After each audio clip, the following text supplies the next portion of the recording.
Tatlong buwan bago ang kauna-unahang eleksyon sa Bangsamoro Autonomous, walang naitalang tensyon sa ngayon ayon sa Commission on Elections sa COMELEC. Pero batay sa datos ng komisyon, umabot sa halos 30 lugar sa BARM ang binabantayan kasunod ng mga election-related incidents, partikular na ang Lanao. Narito ang balita ni Criza Lopez.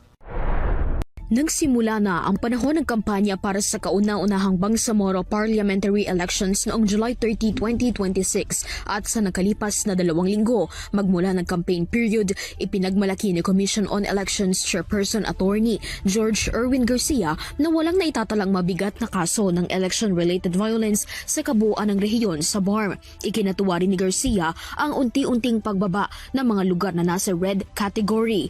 Batay sa datos, 27 lugar na lamang ang mahigpit na binabantayan ng mga otoridad dahil sa pagkakaroon ng recorded election-related violence. Na mga tinatawag na areas of concern.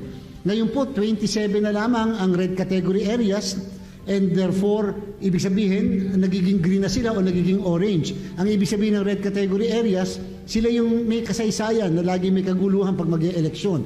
Dagdag ni Garcia, sa ngayon wala ni isang lugar sa 105 municipalities at 2 cities sa Bangsamoro ang kinukonsidera nilang isailalim sa COMELEC control area. Giit niya na masasabing sumusunod ang mga kababayan sa BARM sa inilabas ng COMELEC na kautusan para mapanatili ang kapayapaan at kaayusan habang nasa panahon ng kampanya at eleksyon ang Bangsamoro. Nag-filing po SECSEN nung candidacy. Alam niyo po, wala kahit isang putok, wala kahit isang violence na naitala.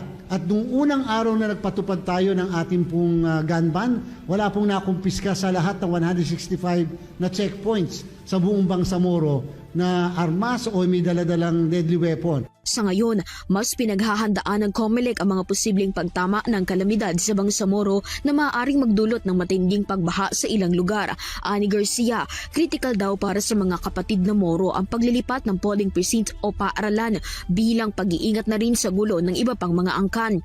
For your information, ang paglilipat ng eskwelahan. Kasi po, pag nilipat nyo ang pagboto, baka doon sa paglilipatan nyo, nandun yung RIDO. Yung clan wars. Pag 25 elections po, may 2 lugar kami, sinunog ang paaralan. Very obvious, ilang araw na lang bago mag-election, magsusunog ka ng paaralan. So ibig sabihin, gustong ipalipat yung pagboto ng mga kababayan natin. Siguro, yung boboto doon, talos yung mismong kandidato doon. 2 lugar po yan, sa Maguindanao at saka sa Lanao del Sur. Alam yung ginawa namin? Pinanindigan namin kung saan sila nanunog, doon pa rin kami nag-hold ng election. Nagtayo kami ng makeshift.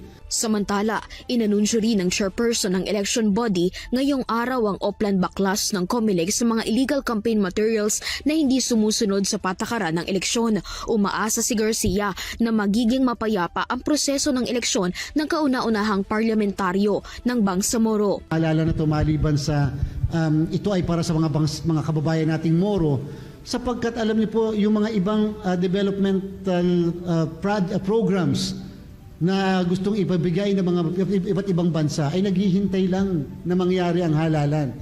And therefore, pag nakita nilang peaceful ang transition, at the same time nagkaroon ng peaceful na election, acceptable and credible and honest, and therefore, babaha po ng proyekto at programa sa Bangsamoro. Magtatagal ang election period sa Bangsamoro hanggang September 12, 2026.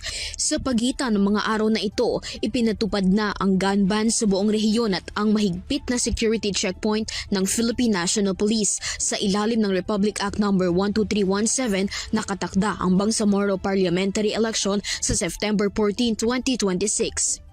Para sa EuroTV News, Criza Lopez, sumasaludo sa bawat Pilipino.